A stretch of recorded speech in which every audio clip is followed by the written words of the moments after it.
گیا اگر بیوی کی حق تلفی رات پر نفل پڑھنے کی وجہ سے ہوتی ہے، حضور نے فرمایا نفل مت پڑھو، بیوی کا حق ادا کرو، بلکہ ایک مقام پر فرمایا جو اپنی بیوی کے ساتھ رات گزارتا ہے، اگر کسی شوہر کو پتا چل جائے کہ بیوی کے ساتھ رات گزارنے کا ثواب ملتا ہے، کوئی بے وقوف ہے جو دوستوں کے ساتھ 3 بجے تک بیٹھے گا؟ کوئی بے وقوف ہے جو انٹرنیٹ چلائے گا؟ اگر آج ہمارے گھر میں برکت نہیں ہے تو اس کی ایک وجہ بیوی پہ ظلم بھی ہے۔ کچھ عورتیں بھی شوہر پہ ظلم کر رہی ہیں، لیکن شوہر آج کل زیادہ ظلم کر، ظلم کی مختلف شکلیں۔ نمبر 1، ہمارے لیے بیوی کے حق میں یہ بات کہی گئی تھی جو تم کھاؤ وہ ان کو کھلاؤ۔ آپ تو روز ہوٹل میں کھا رہے اور بیوی کے لیے کیا ہے؟ آپ تو 5-5 ہزار کی جنس خرید رہے اور بیوی کے لیے کون سی قیمت کا کپڑا ہے؟ ظلم ہے۔ پھر رات کے 3-3 4-4 بجے تک دوستوں کے ساتھ گھوم رہے ہیں، گپ شپ کر رہے، ہنسنے کی بات نہیں ہے، احساس کرو۔ یہاں تک فرمایا گیا اگر بیوی کی حق تلفی رات پر نفل پڑھنے کی وجہ سے ہوتی ہے، حضور نے فرمایا نفل مت پڑھو، بیوی کا حق ادا کرو، بلکہ ایک مقام پر فرمایا جو اپنی بیوی کے ساتھ رات گزارتا ہے اللہ اسے شب قدر کا ثواب عطا کرتا ہے۔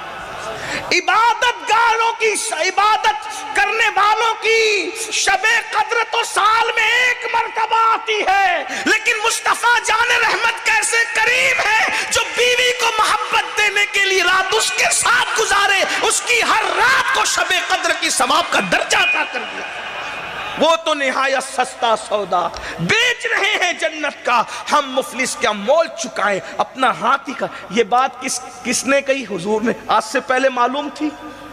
علم نہیں ہے، اسی لیے اگر کسی شوہر کو پتا چل جائے کہ بیوی کے ساتھ رات گزارنا شب قدر کا ثواب ملتا ہے، کوئی بے وقوف ہے جو دوستوں کے ساتھ 3 بجے تک بیٹھے گا؟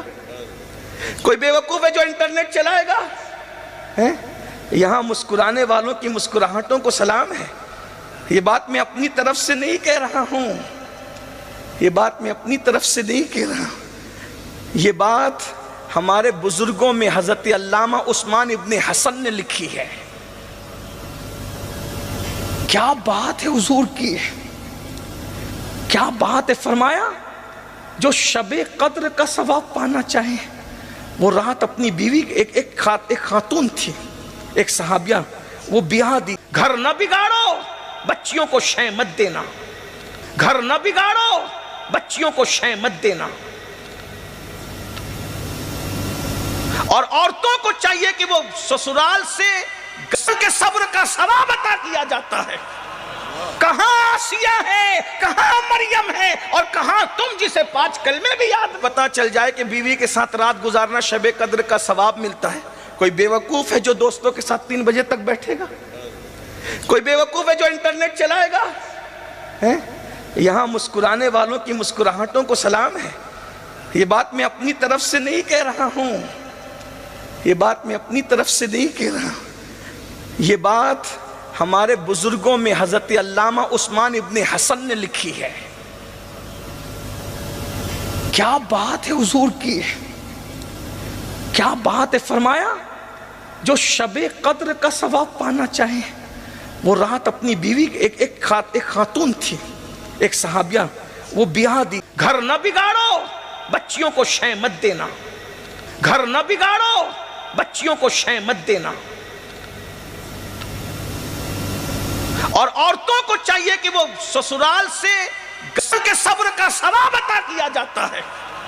کہاں آسیہ ہے، کہاں مریم ہے، اور کہاں تم جسے 5 کلمے بھی یاد نہیں، لیکن یہ ثواب کیوں مل رہا ہے؟ صرف شوہر کی اذیت پر، شوہر کے ساتھ حسن سلوک پر، شوہر کی باتوں پہ صبر کرنے کی وجہ سے۔ اس لیے بہنوں صبر کرنا سیکھو، ہمارا مذہب صبر کا مذہب ہے، بلکہ صبر سے وہ مقام ملتا ہے جو بہت ساری عبادتوں سے نہیں ملتا، اللہ وہ صبر سے مقام عطا کرتا ہے۔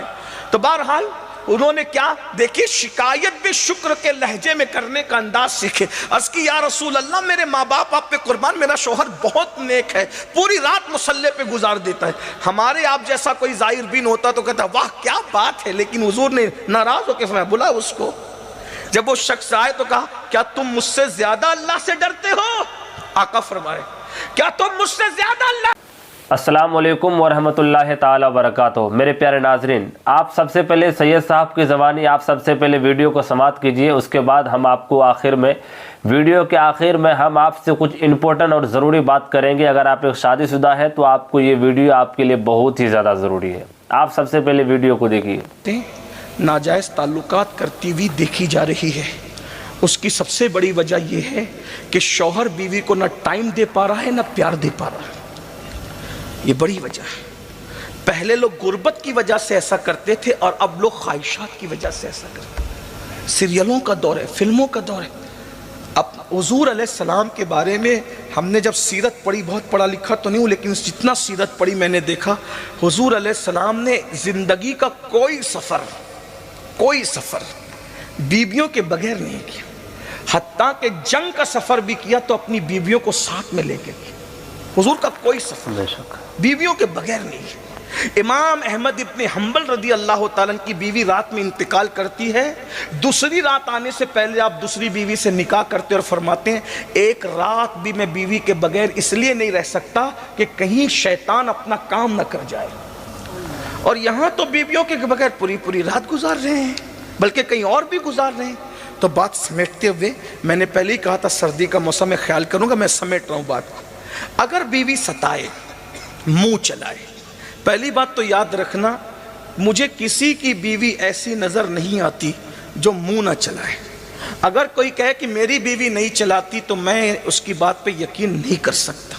اس کی وجہ بتاؤں، جناب خلیل اللہ کی بیوی بھی ان کے ساتھ منہ چلا رہی ہے۔ حدیث ہے، مصنف ابن عبدالرزاق میں حدیث موجود ہے کہ حضرت سارہ نے جب حضرت ابراہیم خلیل اللہ کے ساتھ بحث کی اور ان کے ساتھ کچھ باتیں کی تو حضرت خلیل اللہ نے عرض کی مولا میرے اللہ۔ تو میرے پیارے ناظرین، آپ نے پورا ویڈیو کو دیکھا۔ اگر آپ نے شروع سے لے کر آخر تک پورے ویڈیوز کو غور سے دیکھا تو آپ کو پوری بات سمجھ میں آ گئی ہوگی کہ بیوی کے ساتھ انسان کو کس طرح کی سلوک کرنی چاہیے، کس طرح کی سلوک نہیں کرنی چاہیے۔ کتابوں میں تو یہاں تک آتا ہے کہ آپ نفل نماز کو چھوڑ دیجئے، لیکن باقی آپ کا اس ویڈیو کے بارے میں کیا رائے ہے ہمیں اپنی رائے نیچے کمنٹ باکس میں ضرور بتائیں۔ اگر آپ کو ویڈیو پسند آتا ہو تو ویڈیو کو لائک اور چینل کو سبسکرائب ضرور کر لیجئے، کیونکہ آپ نے مجھ سے پہلے سید صاحب کی زبانی پورے ویڈیوز کو دیکھ لیا تو اس لیے ہم کو اس پر زیادہ تفصیلی گفتگو نہیں کرنی ہے۔ باقی ملتے ہیں پھر کسی نئے ویڈیوز کے ساتھ، جب تک کے لیے اللہ حافظ۔